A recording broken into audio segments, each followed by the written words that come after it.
Meet the editors. നമസ്കാരം. Meet the editors ആരംഭിക്കുകയാണ്. ബില്ലുകൾ തടഞ്ഞുവെച്ച രാഷ്ട്രപതിയുടെ തീരുമാനത്തിനെതിരെ അസാധാരണ നടപടിയുമായി കേരളം. രാഷ്ട്രപതിയുടെ സെക്രട്ടറിയെ കക്ഷി ചേർക്കാൻ സുപ്രീം കോടതിയിൽ കേരളം ഹർജി നൽകി.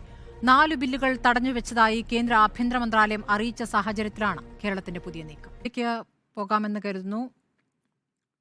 പക്ഷേ കേൾക്കാമല്ലോ അല്ലേ? ഇന്നത്തെ കേരളത്തിന്റെ നടപടി അതൊരു അസാധാരണ നടപടിയായി വിലയിരുത്തപ്പെടുന്നുണ്ട്. നിയമവിദഗ്ധരും ആ രൂപത്തിൽ പറയുന്നു. എങ്ങനെയാണ് ആദ്യ അഭിപ്രായം? കേൾക്കാം സ്മൃതി.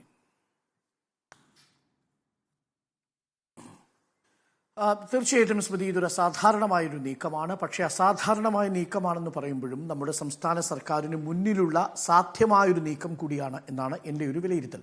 അസാധാരണവും സാധ്യവും രണ്ടാണ്. അസാധാരണം എന്ന് പറയുന്നത് സാധാരണ പ്രസിഡന്റിനെ നമ്മൾ ഒരു nominal head of the union ആയിട്ടാണ് കണക്കാക്കുന്നത്. അതുകൊണ്ട് പ്രസിഡന്റിന് ഏതെങ്കിലും നിലയിൽ ഒരു ഡിസ്ക്രിഷൻ എടുത്തുകൊണ്ട് ഇത്തരം കാര്യങ്ങളിൽ പ്രവർത്തനം നടത്താൻ കഴിയില്ല. അത് തീർച്ചയായിട്ടും കൗൺസിൽ ഓഫ് മിനിസ്റ്റേഴ്സിൻ്റെ ഉപദേശത്തോടു കൂടി മാത്രമേ പ്രസിഡന്റിന് തൻ്റെ ഔദ്യോഗികമായ കൃത്യനിർവഹണം നടത്താൻ സാധിക്കൂ. വളരെ അപൂർവം ചില ഡിസ്ക്രിഷൻ കേസുകളിൽ ഒഴിച്ച് പ്രധാനമന്ത്രിയെ ആകാൻ ക്ഷണിക്കുന്നതടക്കമുള്ള വളരെ ചുരുക്കം ചില സാഹചര്യങ്ങളിൽ മാത്രമാണ് പ്രസിഡന്റിന് തൻ്റെ വിവേചനാധികാരം ഉപയോഗിക്കാൻ സാധിക്കുക.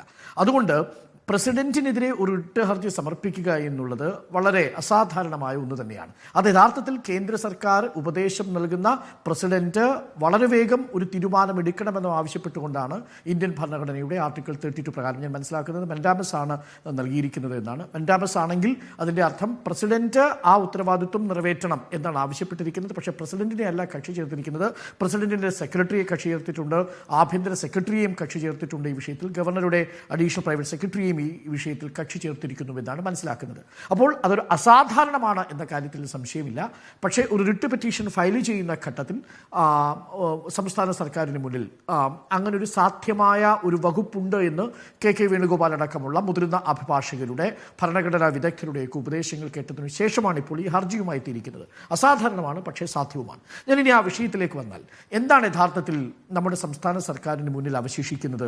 ഗവർണർ പ്രസിഡന്റിന്റെ പരിഗണനയ്ക്ക് വിട്ടിരിക്കുന്ന ഇപ്പോൾ അനിശ്ചിതത്വത്തിലായിരിക്കുന്ന 4 ബില്ലുകൾ സംബന്ധിച്ച് നമുക്കെല്ലാവർക്കും അറിയാവുന്നതുപോലെ തമിഴ്നാട് ഗവർണർ RN രവി 10 ബില്ലുകളാണ് ഗവർണറുടെ രാഷ്ട്രപതിയുടെ പരിഗണനയ്ക്ക് വിടാൻ തീരുമാനിച്ചത്. അന്ന് ആ ഘട്ടത്തിൽ ഗവർണർ അത് പിന്നീട് തിരിച്ചയക്കുന്ന ഘട്ടത്തിൽ വീണ്ടും തമിഴ്നാട് നിയമസഭ അത് പാസ്സാക്കുന്നു. അതിനുശേഷമാണ് RN രവി അത് പ്രസിഡന്റിലേക്ക് അയക്കുന്നത്. പക്ഷേ അവിടെ സുപ്രീം കോടതി വളരെ വ്യക്തമായി ഇടപെട്ടുകൊണ്ട് അത് അസാധാരണമായ നീക്കമാണെന്ന് പറയുകയും അതിനുശേഷമാണ് RN രവിക്കെതിരായിട്ടുള്ള നിലപാട് സ്വീകരിക്കുകയും ചെയ്തത്. എന്നാൽ പിന്നീട് കേരള സർക്കാരിൻ്റെ കാര്യത്തിലേക്ക് വരുമ്പോൾ കേരള ലെജിസ്ലേച്ചർ പാസ്സാക്കിയിരിക്കുന്ന 7 പ്രധാനപ്പെട്ട ബില്ലുകൾ ഗവർണറുടെ പരിഗണനയ്ക്ക് വരുമ്പോൾ അത് സുപ്രീം കോടതിയിലേക്ക് ആ കേസ് പോയി സുപ്രീം കോടതി കേസ് പരിഗണിക്കുന്ന നവംബർ 28-ാം തീയതിക്ക് തൊട്ട് മുമ്പായി അത് രാഷ്ട്രപതിയുടെ പരിഗണനയ്ക്ക് അയക്കുന്ന ഒരു സ്ഥിതിവിശേഷമാണ് ഉണ്ടായത്. സാധാരണ നമ്മളിതിനെ പോക്കറ്റ് വീറ്റോ എന്ന് പറയും. യഥാർത്ഥത്തിൽ ഭരണഘടന ഒരു പോക്കറ്റ് വീറ്റോയ്ക്ക് ഗവർണർക്ക് അനുമതി നൽകുന്നില്ല എന്നുള്ളത് മുൻപുള്ള വിധികളിലും നമ്മൾ മനസ്സിലാക്കിയതാണ്. ഈ കേസിലും സുപ്രീം കോടതി തന്നെ ആവർത്തിച്ചു പറഞ്ഞിട്ടുണ്ട്, ഒരു സ്റ്റേറ്റ് വിഷയത്തിൽ സംസ്ഥാനത്തിലെ നിയമസഭയ്ക്ക് കോമ്പിറ്റൻസിയുള്ള ഒരു വിഷയത്തിൽ ഗവർണർക്ക് ഇടപെടുന്നതിന് പരിമിതിയുണ്ട് എന്നതാണ് സുപ്രീം കോടതിയും വ്യക്തമാക്കിയിരിക്കുന്നത്. ഇവിടെ സംഭവിച്ചിരിക്കുന്നത് എന്താ? ഇതിൽ ഒരു ബില്ലിനു മാത്രം സർക്കാർ പ്രസിഡന്റ് അനുമതി കൊടുക്കുന്നു. അത് ലോക്പാൽ ബില്ലിനെ അനുകരിച്ചു കൊണ്ടുവന്ന ലോകായുക്ത ബില്ലിന്റെ ഭേദഗതിയിൽ. ബാക്കിയുള്ള 2 ബില്ലുകൾക്ക് രാഷ്ട്രപതി അനുമതി നൽകാതെ തിരിച്ചയക്കുന്നു. അതോടുകൂടി യഥാർത്ഥത്തിൽ അവർ ഗില്ലിറ്റിൻ ചെയ്യപ്പെടുക, അവരുടെ വീറ്റോ ചെയ്യപ്പെടുകയാണ്. ഇനി ആ ബില്ലിന് ആയുസില്ല. ഇനി എന്താണ് ഇനി ആ ബില്ലിന്മേൽ സംഭവിക്കുക എന്നത് ഭരണഘടന നിശബ്ദമായിരിക്കുകയാണ്. ഇനി അവശേഷിക്കുന്നതാവട്ടെ 4 ബില്ലുകളാണ്. അതിലേറ്റവും പ്രധാനപ്പെട്ടത് സർവകലാശാലയിലെ ചാൻസലർ സ്ഥാനത്ത് നിന്ന് ഗവർണറെ മാറ്റുന്നത്, VC നിയമിക്കുന്ന സെർച്ച് കമ്മിറ്റിയിൽ ഗവർണറുടെ സ്വാധീനം കുറയ്ക്കുന്നത്, സർവകലാശാലയുടെ ഭേദഗതിയുമായി ബന്ധപ്പെട്ടൊരു ബില്ല്, മറ്റൊന്ന് ക്ഷീരസഹകരണ ബില്ലുമായി ബന്ധപ്പെട്ട, ഇങ്ങനെ 4 പ്രധാനപ്പെട്ട ബില്ലുകളാണ് ഇപ്പോൾ രാഷ്ട്രപതിയുടെ പരിഗണനയിലിരിക്കുന്നത്. അതിൽ പലതും 11 മാസം മുതൽ 24 മാസം വരെ, അതായത് 2 വർഷത്തെ വരെ പഴക്കമുണ്ട് നിയമസഭ പാസ്സാക്കിയതിനു ശേഷം എന്നതാണ് പ്രധാനപ്പെട്ട കാര്യം. അത് യഥാർത്ഥത്തിൽ ഇന്ത്യൻ ഭരണഘടനയുടെ മൊറാലിറ്റിക്ക് നിരക്കുന്നതല്ല എന്നതാണ് സംസ്ഥാന സർക്കാരിൻ്റെ ഹർജിയിലെ പ്രധാനപ്പെട്ട പ്രയർ. എന്തുകൊണ്ടല്ല? ആർട്ടിക്കിൾ 200 പ്രകാരം ഗവർണർക്ക് ഒരു ബില്ല് നിയമസഭ പാസ്സാക്കി കയ്യിൽ കിട്ടിയാൽ രാഷ്ട്രപതിക്ക് അയക്കാൻ സാധിക്കുന്നതിനെക്കുറിച്ചുള്ള ഒരു പരാമർശമേ ഉള്ളൂ. അത് ഹൈക്കോടതിയുമായി ബന്ധപ്പെട്ട അധികാരം വെട്ടിക്കുറയ്ക്കുകയോ ഏതെങ്കിലും തരത്തിൽ അതിനെ ബാധിക്കുന്ന തരത്തിലോ നിയമസഭ പാസ്സാക്കിയ ഒരു ബില്ലിൽ ഏതെങ്കിലും ഒരു പ്രൊവിഷൻ ഉണ്ടെങ്കിൽ അത് രാഷ്ട്രപതിയുടെ പരിഗണനയ്ക്ക് വിടാം. എന്നാൽ ഇനി പരോക്ഷമായി ഗവർണർക്ക് രാഷ്ട്രപതിക്ക് അയക്കാവുന്നതിനെ കുറിച്ച് കൂടി ഭരണഘടന പറയുന്നുണ്ട്. അത് ആർട്ടിക്കിൾ 254 254 ഉപവിഭാഗം 2 പറയുന്നുണ്ട്. കൺകറന്റ് ലിസ്റ്റ് എന്ന് പറയുന്ന സ്റ്റേറ്റിലെ നിയമസഭയ്ക്കും പാർലമെന്റിലും നിയമം നിർമ്മിക്കാവുന്ന പൊതുവിഷയങ്ങൾ ഉൾപ്പെടുത്തിയിരിക്കുന്ന കൺകറന്റ് വിഷയങ്ങൾ. ആ കൺകറന്റ് ലിസ്റ്റിൽപ്പെട്ട ഒരു വിഷയത്തിൽ സ്റ്റേറ്റിൽ നിയമസഭ ഒരു നിയമം പാസാക്കുകയും ആ നിയമം പാർലമെന്റ് നിയമത്തിന് ഘടകവിരുദ്ധമാണെങ്കിൽ പോലും രാഷ്ട്രപതിയുടെ ഒപ്പ് ലഭിച്ചാൽ അത് ആ സംസ്ഥാനത്ത് വാലിഡായി തീരുമെന്നൊരു അപൂർവമായ ഒരു പ്രൊവിഷൻ ഉണ്ട്. അപ്പോൾ അങ്ങനെ കൺകറന്റ് ലിസ്റ്റിൽപ്പെട്ട ഒരു വിഷയമാണെങ്കിലും സ്റ്റേറ്റിലെ ഗവർണർക്ക് നിയമസഭ പാസാക്കിയ ഒരു ബില്ല് രാഷ്ട്രപതിയുടെ പരിഗണനയ്ക്ക് അയക്കാം. പക്ഷേ എന്നാൽ ഇപ്പോൾ രാഷ്ട്രപതിയുടെ പരിഗണനയ്ക്ക് അയച്ചിരിക്കുന്ന 7 ബില്ലുകളും കൺകറന്റ് ലിസ്റ്റിൽപ്പെട്ടതോ യൂണിയൻ ലിസ്റ്റിൽപ്പെട്ടതോ ആയ വിഷയങ്ങളല്ല, അത് സ്റ്റേറ്റ് ലിസ്റ്റിൽപ്പെട്ട വിഷയങ്ങളാണ്. എന്ന് പറഞ്ഞാൽ സംസ്ഥാന നിയമസഭയ്ക്ക് പൂർണ്ണമായും ലെജിസ്ലേറ്റീവ് കോമ്പിറ്റൻസിയുള്ള, സംസ്ഥാന നിയമസഭയ്ക്ക് പൂർണ്ണമായും നിയമനിർമ്മാണ അവകാശമുള്ള 7 പ്രധാനപ്പെട്ട നിയമനിർമ്മാണങ്ങളാണ് രാഷ്ട്രപതിയുടെ പരിഗണനയ്ക്ക് വിട്ടിരിക്കുന്നത്. ഇവിടെയാണ് ഇപ്പോൾ സംസ്ഥാന സർക്കാർ ഈ അസാധാരണ നീക്കവുമായി സുപ്രീം കോടതി സമീപിച്ചിരിക്കുന്നത്. എന്തുകൊണ്ടാണ്? നേരത്തെ പഞ്ചാബ് ഗവർണറുടെ നടപടിയിൽ, ഒപ്പം തന്നെ തമിഴ്നാട് ഗവർണറുടെ നടപടിയിൽ, ആരിഫ് മുഹമ്മദ് ഖാന്റെ നടപടിയിൽ സുപ്രീം കോടതി വളരെ വ്യക്തമായി പറഞ്ഞിട്ടുണ്ട്, ഈ അസൂണസ് മേ ബി എന്നതിനും അപ്പുറത്തേക്ക് രാഷ്ട്രപതിയുടെ പരിഗണനയ്ക്ക് വിടാവുന്ന ബില്ലുകളെ കുറിച്ച് സുപ്രീം കോടതിയുടെ വിശാലമായ ചിന്ത വരേണ്ടതുണ്ട് എന്നത് സുപ്രീം കോടതിയുടെ വിധിന്യായത്തിൽ തന്നെയുണ്ട്. അപ്പോൾ അതൊരു അനുയോജ്യമായ കേസ് വരണം എന്നതാണ് സുപ്രീം കോടതി പറഞ്ഞത്. ഇപ്പോൾ ഇതാ അനുയോജ്യമായ ഒരു കേസ് വന്നിരിക്കുന്നു. രാഷ്ട്രപതി ഗവർണർ അയച്ചിരിക്കുന്ന 4 ബില്ലുകളിൽ തീരുമാനമെടുക്കാതെ ഇത് കോൾഡ് സ്റ്റോറേജിൽ വെച്ചിരിക്കുന്നു. ഒന്നുകിൽ രാഷ്ട്രപതി ആ വിഷയത്തിൽ ഇടപെട്ട് ആ ബില്ലിൽ അപ്രൂവൽ നൽകി താഴേക്ക് അയക്കണം. അതല്ലെങ്കിൽ ഏതൊക്കെ ബില്ലുകളാണ് ഇങ്ങനെ രാഷ്ട്രപതിയുടെ പരിഗണനയ്ക്ക് അയച്ച് ഗവർണർക്ക് കില്ല് ചെയ്ത് കളയാൻ കഴിയുന്നത്, നിയമസഭയുടെ ലെജിസ്ലേറ്റീവ് കോമ്പിറ്റൻസി ചോദ്യം ചെയ്യുന്നത് എന്നതിൽ വ്യക്തത വരുത്തണം എന്നതാണ് ആവശ്യപ്പെട്ടിരിക്കുന്നത്. ഭരണഘടനാ നിർമ്മാണ സമയത്ത് ഭരണഘടനയുടെ കോൺസ്റ്റിറ്റ്യൂവന്റ് അസംബ്ലി ഗവർണറുടെ അധികാരത്തെക്കുറിച്ച് വളരെ പരിമിതമായ തോതിലാണ് വ്യാഖ്യാനിച്ചിരുന്നത്. അപ്പോൾ ഇത്തരം വലിയൊരു ഗ്രേ ഏരിയ ഉണ്ടാകുമെന്നോ ഇത്തരം വലിയ കോൺഫ്ലിക്റ്റ് ഉണ്ടാകുമെന്നോ അറിയില്ല. പക്ഷേ സംസ്ഥാന സർക്കാർ പോയിരിക്കുന്നത് ശുഭപ്രതീക്ഷയോട് കൂടിയാണ്. കാരണം അടുത്ത കാലത്ത് വന്നിരിക്കുന്ന ഈ ഫെഡറൽ തത്വങ്ങളെ ബാധിക്കുന്ന വിഷയങ്ങളിലെല്ലാം സുപ്രീം കോടതി ആർട്ടിക്കിൾ 370 ഒഴിച്ചു നിർത്തിയാൽ പുറപ്പെടുവിച്ചിരിക്കുന്ന വിധിന്യായങ്ങൾ സംസ്ഥാന സർക്കാരുകൾക്ക് അനുഗുണമാണ്. അതുകൊണ്ട് ഈ വിഷയത്തിൽ സുപ്രീം കോടതിക്ക് ഇനി ഇത് 2 അംഗ ബെഞ്ചിന് ഇതിലൊരു വിധി പറയുക സാധ്യമാണെന്ന് ഞാൻ മനസ്സിലാക്കുന്നില്ല. ഞാൻ മനസ്സിലാക്കുന്നത് വിശാലമായൊരു ഭരണഘടനാ ബെഞ്ചിലേക്ക് ഈ വിഷയം വിടുകയും രാഷ്ട്രപതിയുടെ പരിഗണനയ്ക്ക് അയച്ചേക്കാവുന്ന ബില്ലുകൾ ഏതൊക്കെയാണ്, അതിന്റെ മാനദണ്ഡങ്ങൾ എന്തൊക്കെയാണ് എന്നതിനെക്കുറിച്ച് ഭരണഘടനാപരമായ ഒരു പുനരവലോകനം ഉണ്ടാകുമെന്നാണ് ഞാൻ മനസ്സിലാക്കിയിരിക്കുന്നത്. അത് സംസ്ഥാന സർക്കാരിന് നിയമപരമായി ലഭിച്ചിരിക്കുന്ന ഒരു സാധ്യതയാണ്. അതേസമയം രാഷ്ട്രീയമായുള്ള വളരെ ശക്തമായ ഒരു പ്രതിരോധം കൂടിയാണ് എന്നാണ് ഞാൻ മനസ്സിലാക്കുന്നത്. അസാധാരണമാണ്, സാധ്യമാണ്, രാഷ്ട്രീയമായ പ്രതിരോധമാണ്. ശരി, തിരിച്ചെത്താം ഇടവേളയ്ക്ക് ശേഷം. ചർച്ചയിലേക്ക്. കേരളത്തിൻ്റെത് അസാധാരണമായ നീക്കമോ എന്നുള്ളതാണ് ചോദ്യം. നികേഷ് കുമാർ, എന്താണ് അഭിപ്രായം? നോക്കൂ, അസാധാരണ കാലഘട്ടത്തിൽ അസാധാരണ നീക്കം ഉണ്ടായേ തീരൂ എന്നുള്ളതാണ് ഇതിൻ്റെ ഏറ്റവും പ്രധാനപ്പെട്ട കാര്യം. നമ്മൾ ഗവർണർ ബില്ല് ഒപ്പിടാതെ വൈകിപ്പിക്കുന്നു എന്ന ഘട്ടത്തിൽ നമ്മൾ സുപ്രീം കോടതിയിൽ 132 പ്രകാരം പോയി.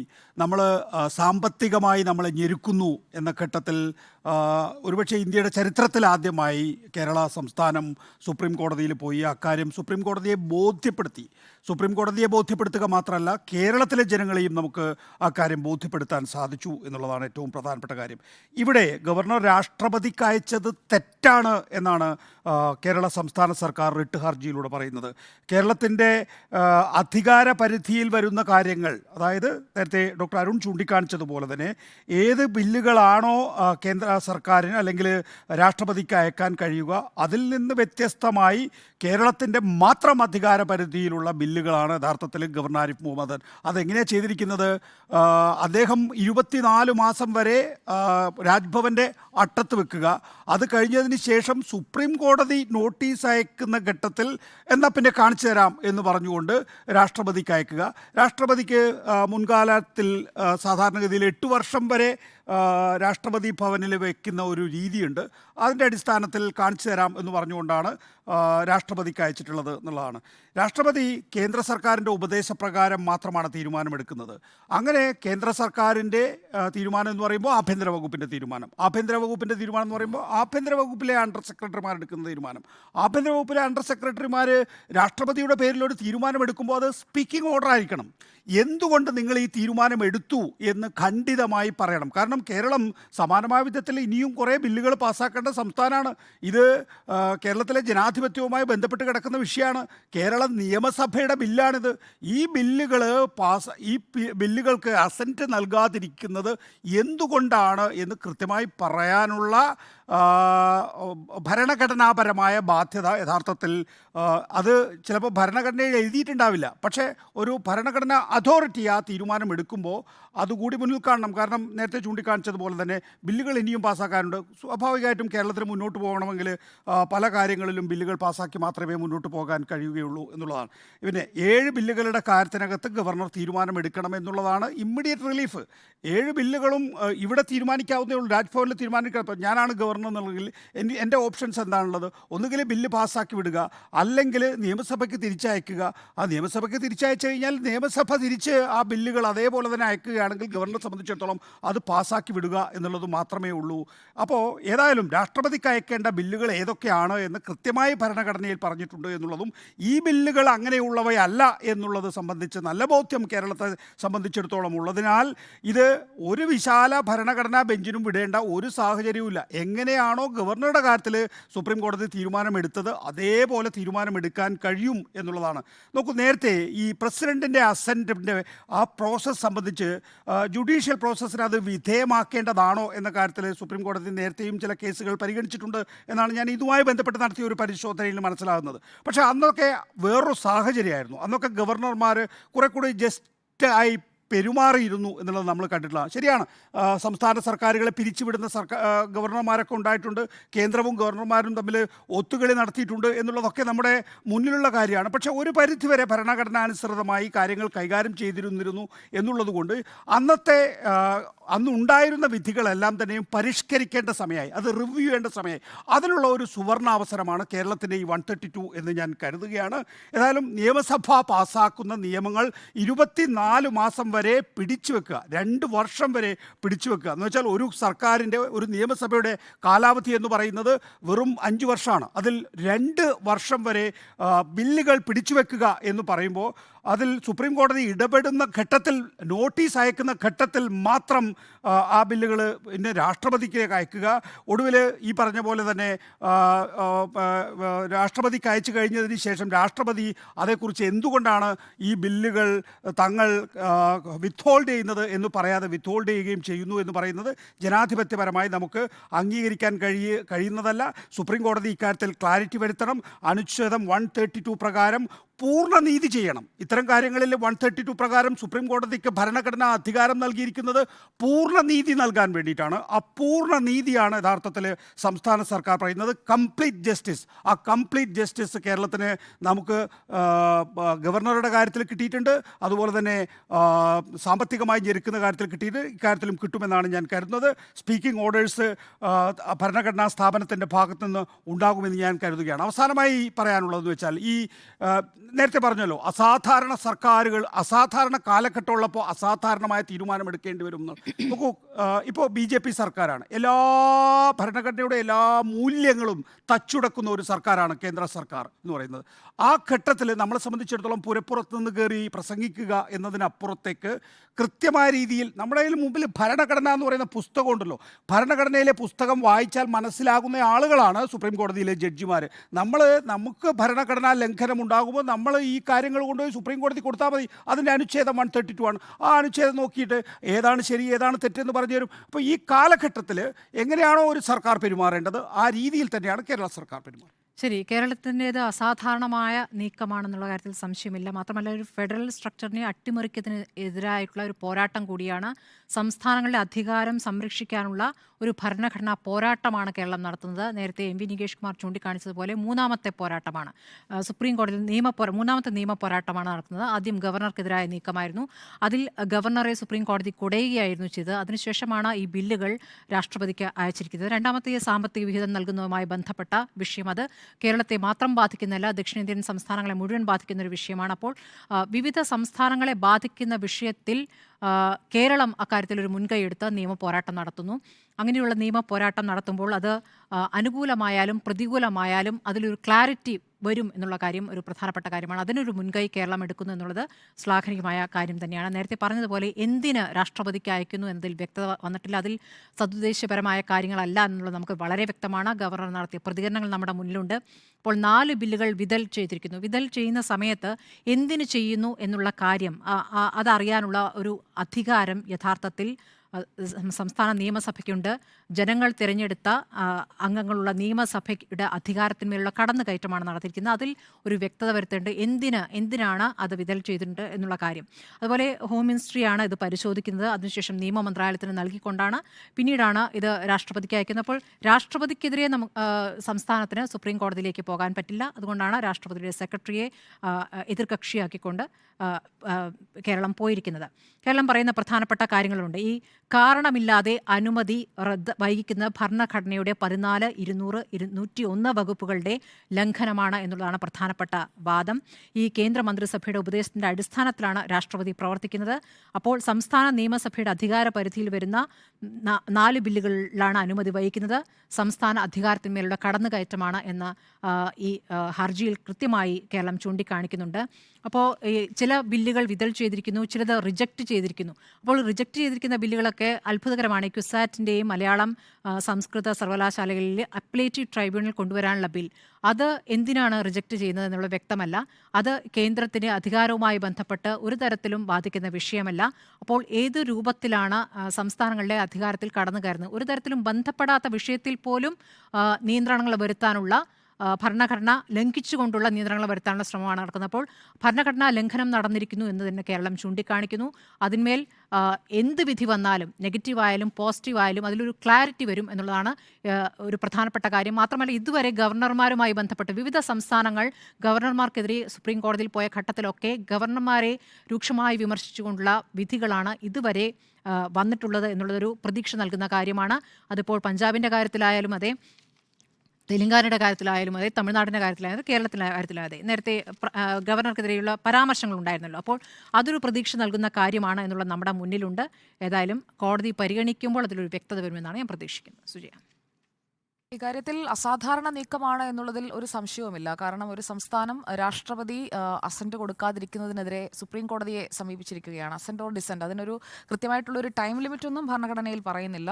കോൺസ്റ്റിറ്റ്യൂഷനിൽ അങ്ങനെ ഒരു ടൈം ലിമിറ്റ് പ്രസിഡന്റിന് നൽകുന്നില്ല എന്നുള്ള ഒരു വസ്തുത അവിടെ നിൽക്കുന്നുണ്ട്. മാത്രമല്ല, നേരത്തെ ഗ്യാനി സെയിൽസിംഗ് അടക്കമുള്ളവർ പോക്കറ്റ് വീറ്റോ പ്രയോഗിച്ച ഒരു ചരിത്രവും നമ്മുടെ മുന്നിലുണ്ട്. അതായത് ഇൻഡെഫിനിറ്റ് പീരീഡിലേക്ക് അസന്റോ ഡിസന്റോ കൊടുക്കാതെ വെക്കുന്ന പോക്കറ്റ് വീറ്റോ പ്രയോഗിച്ച ഒരു ചരിത്രവുമുണ്ട്. അപ്പോൾ രാഷ്ട്രപതി ദ്രൗപദി മുർമുവിന് വേണമെങ്കിൽ ഇത് ഹോൾഡ് ചെയ്ത് വെക്കാൻ കഴിയുന്ന ഒരു സാഹചര്യം, അല്ലെങ്കിൽ അതിൻ്റെ ഒരു പ്രസിഡന്റ് എന്ന് പറയുന്നത് മുന്നിൽ കിടപ്പുണ്ട്. പിന്നെ ഇപ്പോൾ ഈ സർവകലാശാലകളിൽ ഗവർണറുടെ ചാൻസലർ പദവി എടുത്തു കളയാനും വൈസ് ചാൻസലർ നിയമനത്തിലുള്ള സെർച്ച് കമ്മിറ്റി വിപുലീകരിക്കാനും ഗവർണറെ ഒഴിവാക്കി സർവകലാശാല അപ്പലേറ്റ് ട്രിബ്യൂണലിനെ സർക്കാരിനെ നിയമിക്കാനുമുള്ള ബില്ലുകൾ, ഇതാണ് ഇവിടുത്തെ ഏറ്റവും കൂടുതൽ ഡിസ്പ്യൂട്ട് ചെയ്യപ്പെടുന്നത്. പിന്നൊന്ന് മിൽമയാണ്, അതിലെ നോമിനേഷനാണ്. അപ്പോൾ ഈ ബില്ലുകൾക്ക് രാഷ്ട്രപതി അനുമതി നൽകാത്തത് ഒരു രാഷ്ട്രീയ തീരുമാനമാണ് എന്നുള്ളതാണല്ലോ പ്രധാനപ്പെട്ട വാദം. അപ്പോൾ അങ്ങനെ ഒരു രാഷ്ട്രീയ തീരുമാനത്തിലേക്ക് രാഷ്ട്രപതി എത്തിയിരിക്കുന്നത്, അല്ലെങ്കിൽ അങ്ങനെ ഒരു രാഷ്ട്രീയ തീരുമാനത്തിന് വേണ്ടിയാണ് ഗവർണർ സുപ്രീം കോടതിയിൽ നിന്ന് വിധി പ്രതികൂലമായേക്കും എന്നുള്ള ഒരു സാഹചര്യം വരുമ്പോൾ അയച്ചത് എന്നുള്ള ഒരു വ്യാഖ്യാനം മറുഭാഗത്ത് നിൽക്കുന്നുണ്ട്. ഇതിൽ 7 ബില്ലുകൾ ഗവർണർ രാഷ്ട്രപതിക്ക് അയക്കുന്നു. അതിൽ ലോകായുക്ത ബില്ലിന് രാഷ്ട്രപതി അംഗീകാരം കൊടുത്തപ്പോൾ അതായിരുന്നു ഏറ്റവും പ്രധാനപ്പെട്ട വാർത്തയായി. അതായത് ഗവർണർക്ക് തിരിച്ചടി, ലോകായുക്ത ബില്ലുകൾക്ക് രാഷ്ട്രപതി അംഗീകാരം നൽകി എന്നുള്ളതായിരുന്നു.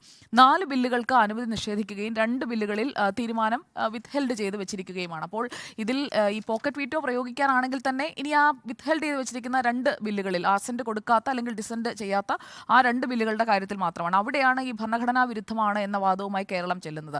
അപ്പോൾ ഭരണഘടനാ വിരുദ്ധമാണെന്നുള്ള വാദം, അത് രാഷ്ട്രപതിക്ക് എത്ര കാലത്തിനുള്ളിൽ തീരുമാനം എടുക്കണം എന്നുള്ളത് ഭരണഘടനയിൽ പറയുന്നില്ല. നേരത്തെ നികേഷ് സാർ സൂചിപ്പിച്ചതുപോലെ ആ ഒരു ഗ്രേ ഏരിയ ഇപ്പോഴും അവിടെ എക്സിസ്റ്റിംഗ് ആണ്. അപ്പോൾ അതിൽ സുപ്രീം കോടതി എടുത്തൊരു തീരുമാനം പറയും എന്നുള്ളത് എനിക്ക് തോന്നുന്നില്ല. എന്തായാലും അതിൽ സുപ്രീം കോടതിയാണ് തീരുമാനം വരേണ്ടത്. പരമോന്നത നീതിന്യായ പീഠത്തിന്റെ തീരുമാനം എന്തായാലും അത് നമ്മൾ അംഗീകരിക്കാൻ ബാധ്യസ്ഥരുമാണ്. നീക്കമാണ്.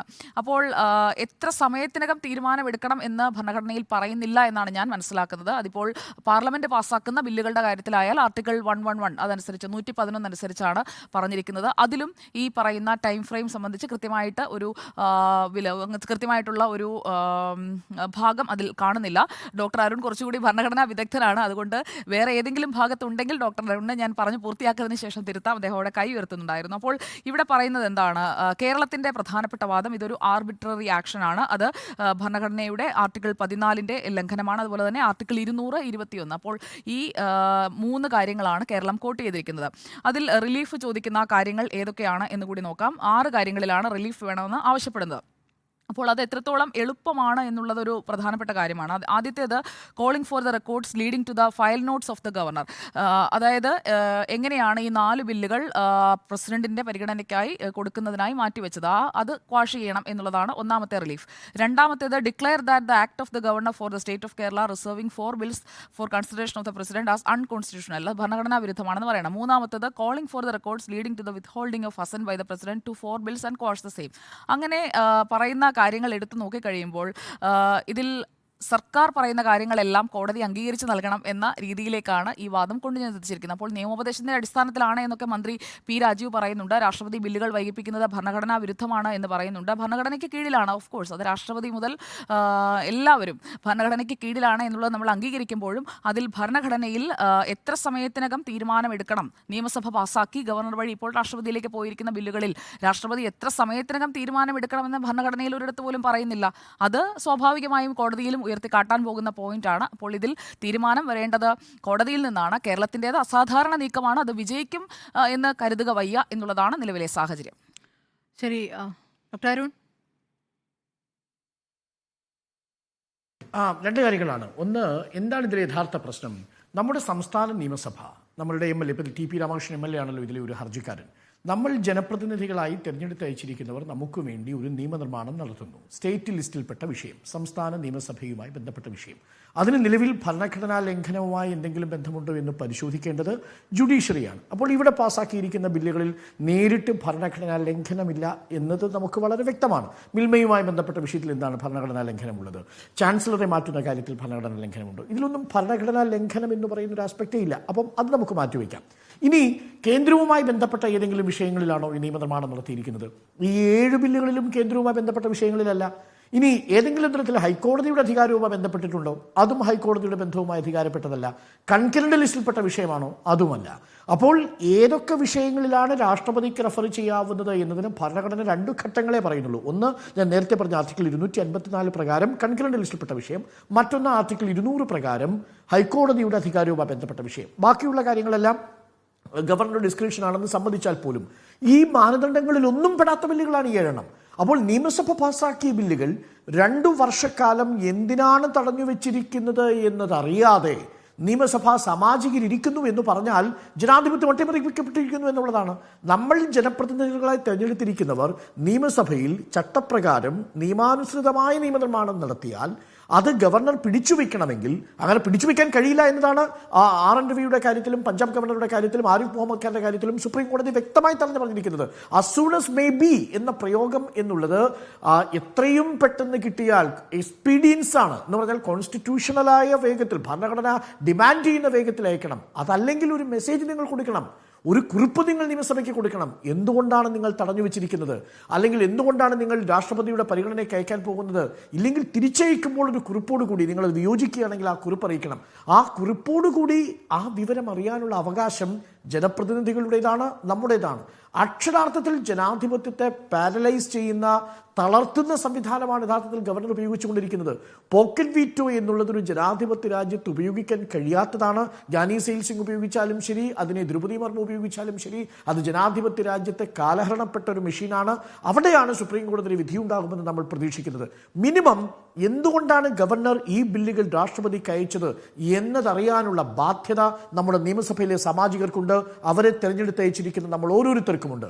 2, ആ ബില്ലുകൾ വൈകുന്നത് കൊണ്ട് ഈ ഉന്നത വിദ്യാഭ്യാസ സ്ഥാപനങ്ങളിലെ VC നിയമനമടക്കം നോക്കൂ. കേരളത്തിലെ 11 സർവകലാശാലകളിലെയും VC നിയമനം അക്ഷരാർത്ഥത്തിൽ പ്രതിസന്ധിയിലായിരിക്കുകയാണ്. അപ്പോൾ ഉന്നത വിദ്യാഭ്യാസ രംഗത്ത് ഗുണപരമായി ബാധിക്കാത്തൊരു വിഷയത്തിൽ ഗവർണർ എടുത്തിരിക്കുന്ന രാഷ്ട്രീയമായൊരു തീരുമാനം ഉന്നത വിദ്യാഭ്യാസ രംഗത്തിന്റെ ഗുണനിലവാരത്തെ ബാധിക്കുമ്പോൾ നമുക്ക് കയ്യും കെട്ടിയിരിക്കാൻ കഴിയില്ല. അതുകൊണ്ട് തന്നെയാണ് ഈ ബില്ലുകൾ സുപ്രീം കോടതിയിലേക്ക് എത്തുമ്പോൾ അതിലൊരു വ്യക്തത വരും. അത് കേരളത്തിന്റെ കാര്യത്തിൽ മാത്രമല്ല, ഇനി വരുന്ന നാളുകളിലും ഗവർണറിനെ ഒരു രാഷ്ട്രീയ മെഷീനായി ഉപയോഗിച്ചുകൊണ്ട് ഫെഡറലിസത്തെ തകർക്കാൻ ഏതെങ്കിലും ശക്തികൾ ശ്രമിച്ചാൽ അവർക്കെതിരെയുള്ളൊരു താക്കീതായി സുപ്രീം കോടതിയുടെ വിധി വരുമെന്ന കാര്യം ഉറപ്പാണ്. ഞാൻ അതുകൊണ്ട് ഈ സുപ്രീം കോടതിയെ സമീപിച്ച സർക്കാരിന്റെ നടപടിയെ ഞാൻ സ്വാഗതം ചെയ്യുകയാണ്. സ്മൃതി, ശരി. ഒരു കാര്യമുണ്ട്. 2 കാര്യങ്ങൾ മാത്രമേ അറിയാം. നമ്മൾ വളരെ ക്ലാരിറ്റിയോടുകൂടിയും സിമ്പിളായിട്ടും ഈ കാര്യങ്ങൾ അവതരിപ്പിക്കേണ്ടതുണ്ട്. 2 കാര്യങ്ങളെ അറിയേണ്ടതുള്ളൂ. ഒന്ന്, ഇതിൻ്റെ കാരണം പറഞ്ഞാൽ മതി. ഒരു ഭരണഘടനാ സ്ഥാപനം രാഷ്ട്രപതി എടുക്കുന്ന തീരുമാനം സ്പീക്കിംഗ് ഓർഡർ ആയിരിക്കണം എന്നുള്ളതാണ്. രണ്ടാമത്തേത്, ഗവർണർ എന്തിനാണ് ഈ ബില്ലുകൾ രാഷ്ട്രപതിക്ക് അയച്ചിട്ടുള്ളത്? നേരത്തെ സുജയ പറഞ്ഞ പോലെ ഭരണഘടനയിൽ എഴുതിയിട്ടില്ല എങ്കിൽ കൂട്ടിച്ചേർക്കാനൊന്നും സുപ്രീം കോടതിക്ക് അധികാരമൊന്നുമില്ല. അതിനെ വ്യാഖ്യാനിക്കുക മാത്രമാണ് കഴിയുക. ആ വ്യാഖ്യാനിച്ച് തന്നാൽ മതി. അതിനു വേണ്ടിയിട്ടാണ് നമ്മൾ 132 പ്രകാരം കൊടുത്തിരിക്കുന്നത് എന്നുള്ളതാണ്. ഇവിടെ സംസ്ഥാനം എന്ന സംവിധാനം നിലനിൽക്കേണ്ടതുണ്ടോ? നിയമസഭകൾ പ്രവർത്തിക്കേണ്ടതുണ്ടോ? ഫെഡറൽ സംവിധാനം നിലനിൽക്കുന്നുണ്ടോ? ഈ കാര്യങ്ങൾ അറിയുക എന്നുള്ളതാണ്. ഇതിൻ്റെ ഒരു വിശാലമായ രൂപമാണത്. നോക്കൂ, നിങ്ങളുടെ രാഷ്ട്രീയ പാർട്ടി അല്ല സംസ്ഥാനം ഭരിക്കുന്നത് എങ്കിൽ, പ്രതിപക്ഷത്തെ ഏതെങ്കിലും ഒരു രാഷ്ട്രീയ പാർട്ടിയാണ് ഭരിക്കുന്നതെങ്കിൽ ആ നിയമസഭയിലെ ഭൂരിപക്ഷത്തിന് ഒരു ബില്ല് പാസ്സാക്കി അയക്കാൻ കഴിയാത്തൊരവസ്ഥയാണ് ഇവിടെ സംജാതമായിരിക്കുന്നത്. അപ്പോൾ അവിടെ സംസ്ഥാനമുണ്ടോ, ഫെഡറൽ സംവിധാനമുണ്ടോ, നിയമസഭകൾ പ്രവർത്തിക്കേണ്ടതുണ്ടോ എന്ന വലിയ ചോദ്യം ഇവിടെയുണ്ട്. അതാണ് നമ്മൾ സുപ്രീം കോടതിയിൽ പോയി പറഞ്ഞിരിക്കുന്നത്. ശരി, കേരളത്തിൻ്റെത് അസാധാരണ നീക്കമോ എന്നതായിരുന്നു നമ്മുടെ ചോദ്യം. 4 പേരും അസാധാരണ നീക്കം തന്നെയാണെന്ന് അഭിപ്രായപ്പെടുന്നു.